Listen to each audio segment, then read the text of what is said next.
songs do you know that go like that? We'll explore some of them in a few minutes. It is May 3rd. May the 3rd be with you. And Friday, things have been really, I've been having a lot of fun doing stuff lately, and some of which included like a trip. Nani and I spent a day up in the Gold Country last weekend. It was pretty fun. Went to a little town called Murphy's. That is nothing but wineries. We only hit one because friends of ours bought one, decided they wanted to go into the wine business, retired from Silicon Valley here and become a farmer and a winemaker. So they seem to be having a good time.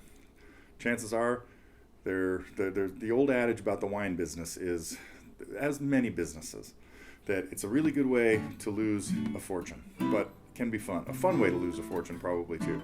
So anyway, all my best to Rob and Sherry if they're out there someplace, and their darling daughter, Angela, one of Rebecca's best friends. So that was our trip. Drove through Copperopolis, Angels Camp, a place where made famous by Mark Twain, the jumping frog contest that goes on there nowadays, thanks to Mark Twain's story. Anyway, got a few things I want to talk about, and then I have a big heavy-duty theory thing. Since we did this last week, I'm gonna wrap this up with some thought-provoking stuff about why is it we have 3 major chords and 3 minor chords and a diminished chord in a major key and in a minor key. Anyway, I'm going to try to address that because one of my students, Larry, our celebrated cameraman from IGC, walked into his lesson this week and said, I know I'm going to regret asking this. This happens all the time. He thinks it's just a little question, and then we spend 45 minutes talking about it. But he left feeling like he could explain it to somebody, which was really why he brought the question up. So I will get to that. I'm going to talk a little bit about, we had some new stuff. We had Just When I Needed You Most, Dolly Parton song, thanks to Vanessa. Respect, Aretha Franklin. Max may have run his course of Aretha Franklin songs, I'm not sure. And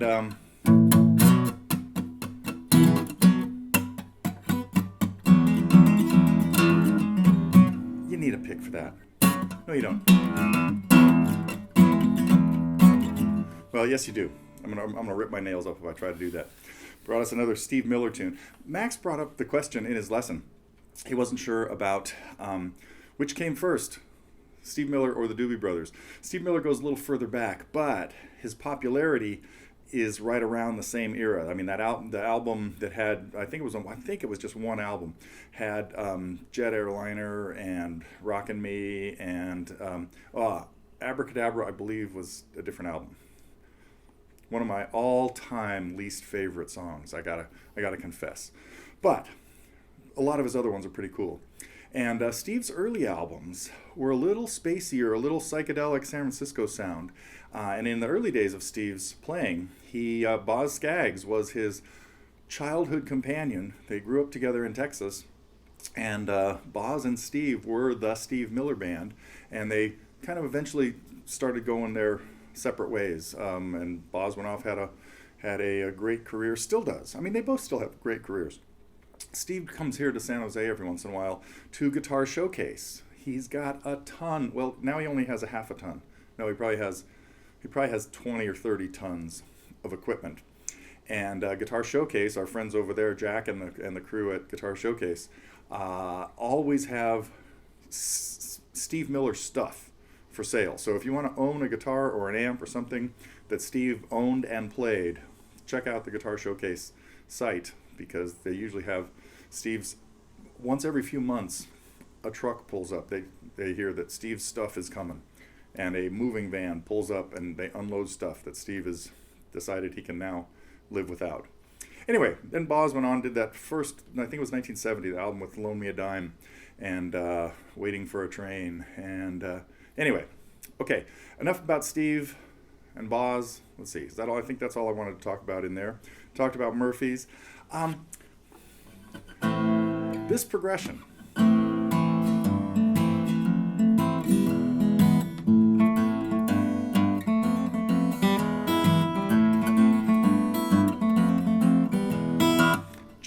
based on a descending bass line.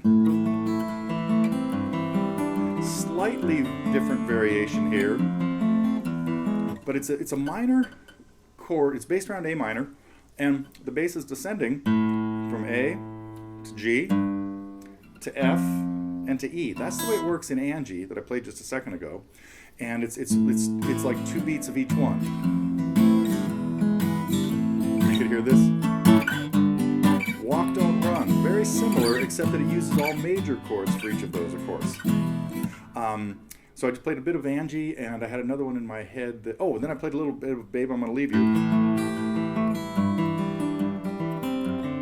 And it has the variation of A, G, F sharp, and then F to E, just like.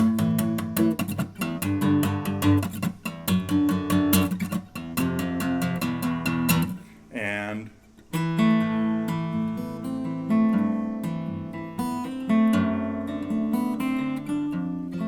that one never gets to the E yet. Slight variation. Goes to D when the F sharp would happen, and then in the 8th measure does land on E. That's of course the way it works in While My Guitar Gently Weeps. The very first one, I didn't play the melody to this yet, but let's see if you recognize this. I'll tell you what it is afterwards, just to keep everybody happy. Let's see. Do I have anything else I wanted to talk about? Oh yeah, I gotta get to the theory thing. Okay, but here, I'll play a little bit first. Wait a minute, I've got 3 songs running through my head that use this same progression, and it's gonna be really easy to confuse them all. One of them is our newest collaboration.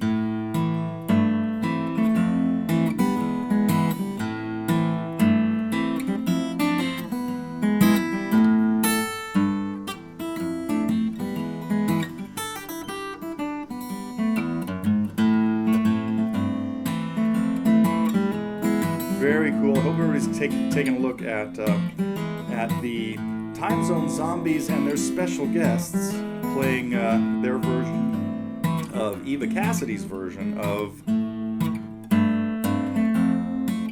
Wade in the Water.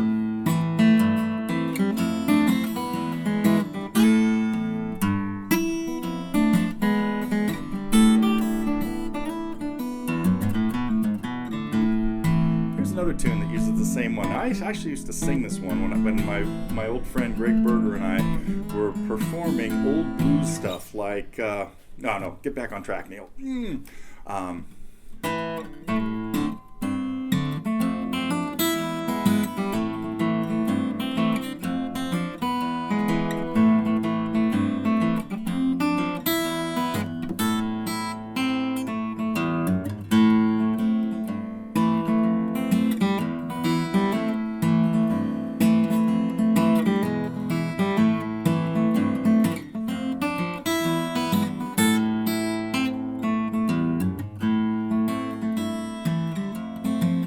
Done by a lot of people, made pretty famous by Tennessee Ernie Ford.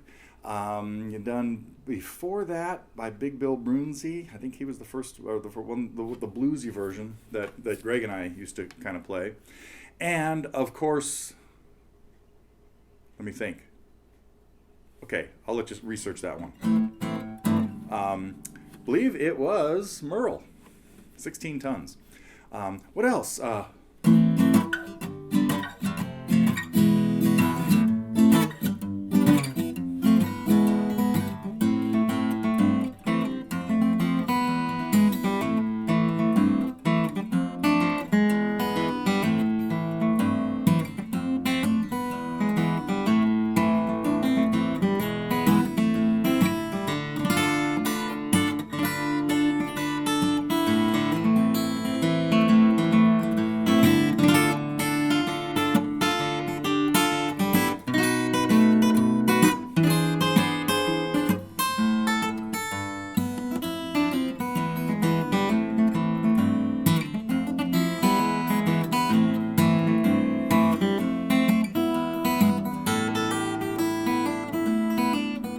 And of course we hear some cool runs. Which leads me to what I really wanted to talk about, what we talked about in Larry's lesson. And And that was that little run I just played at the end, stolen from Brian Setzer, who stole it. He didn't make it up.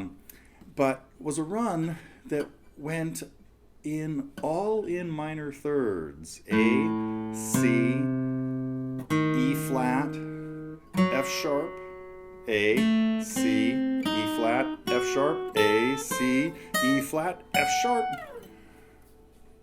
All those minor thirds add up to a diminished chord. And that brings me to what Larry and I were talking about today, or earlier this week. And I wish I had my fly on the wall camera running for this, because it is anyway, it would have been really cool. Okay, here's what we talked about. Why are major chords in certain spots in a major scale, and minor chords in a certain spot, and a diminished chord in a certain spot? It has to do with the way our major scale is laid out. First of all, the major scale is only made up of distances of one step or a half step. It's either a half step or a whole step to the next note. And as you probably know, hopefully remember, the only half steps in the scale occur in two spots, between the third and fourth notes and the seventh and eighth notes. And that's because it's based on our C scale, which goes from C to C, no sharps and flats, C, D, E, F. E and F is a half step. It's written in stone by the pre-musical gods that's the way our system is going to work. We're not going to go into the philosophy or the physics behind that right now. And the same, yes, I am. Really simple answer. When I was taking music theory classes back in college, and me and Fred Flintstone, we were, if there was any question that we didn't know the answer to, it was usually the overtone series, which means the series of harmonics that are created when you play any note, particularly a low note, because a lot of them get really high in pitch. Anyway, the overtone series is the answer. And that's actually kind of the answer to why our octave is divided up into 12 parts, and even why our major scale has two half steps in it. Okay, I said I wasn't going to go into that, but I couldn't resist. Anyway, not enough to give you all the info, though. Back to work. So the distance of a second in a scale from one note to the next is either a half step or a whole step. That means the distance of a third, every third in the scale, can only be one of two distances as well. It can only be 2 steps if it doesn't cross 3 to 4 or 7 to 8, or a step and a half if 3 and 4 are involved, or if 7 and 8 are involved. So, and then our triads, our main triads, a major triad is made up of a major third and a minor third. And that's because when we start on note 1 of a scale, we go to the third note of the scale, which is 2 steps. And then from the third to the fifth is a step and a half, because 3 to 4 is only a half step. You were still with me? Hope so. Well, if we think about chord, so any place we have a third that crosses one of the halves, it's going to be short. It's going to be a minor third. Okay? Now, a major chord, major triad, has a major third first, then a minor third. Now, when we start on note 2 of the scale, what I'm going to do right here is number the notes of the chord according to what number they are in the scale, not 1, 3, 5 anymore. Chord 2 is made up of numbers 2, 4, and 6. Well, 2 to 4 is what kind of third? It crossed 3. It's short. It's minor. 4 to 6 doesn't have a half step in there. It's major. It's big. That means we had a minor third and then a major third. That's our minor chord. Well, when we get to step 3, when we get to chord number 3, we have a very similar situation. We've got chord 3 has notes 3, 5, and 7 in it. 7, is that right? Yeah. So we got chords 3, 5, and 7 in it, and from 3 to 5 still has that half step in there because it started on 3. So it's short. 5 to 7 doesn't cross a half step. It got to 7, but the half step's after 7. So chord 3 works out the same way. Okay? Got that? That's why chord 3 is minor, because it's got the minor third as the first set of in the first third. Well, when we get to chord 4, we've just left the 3/4 half step in the dust. And now we've got notes 4, 6, and 8 as the 3 notes that make up chord 4. I'm going to stop there and let you do the rest by yourself, and we'll pick this up next week. Except for I'm not going to be here next week. We have a family wedding to go to, and I will be traveling from Thursday to Monday, so we'll probably not get a weekend update or a Friday update. But see if you can follow that logic through chords numbers 4. Where is the half step? Is it in the first half or the second half? Chord 5, same deal. Where's the half step? Or is there not one? Or are there two? Weird things can happen. Okay, I think that is all I'm going to do for today, except for one more thing. Here's another song that is based on the same.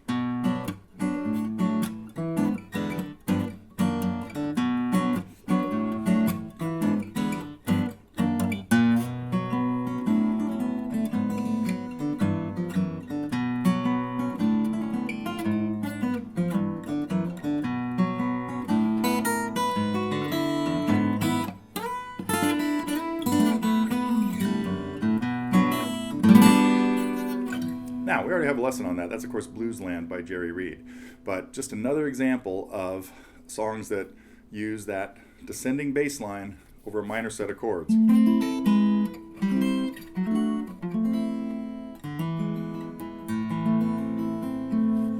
me think. Well, okay, that's enough. I bet you can come up with a half a dozen of your own that follow something similar.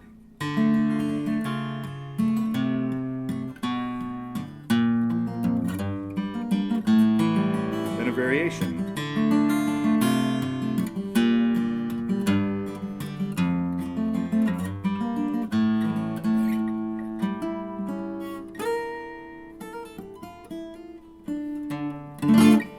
Okay, that is it for our first week in May, and I didn't even mention this last week. I mentioned it a few weeks ago, but it has now been officially 10 years that we have been doing Totally Guitars, and it's been a blast, and we're going to keep doing it for the foreseeable future, maybe even the unforeseeable future. Wait, how much of the future is foreseeable? Whatever the answer to that question is how long we will enjoy being and doing Totally Guitars. Hope you're having fun with us.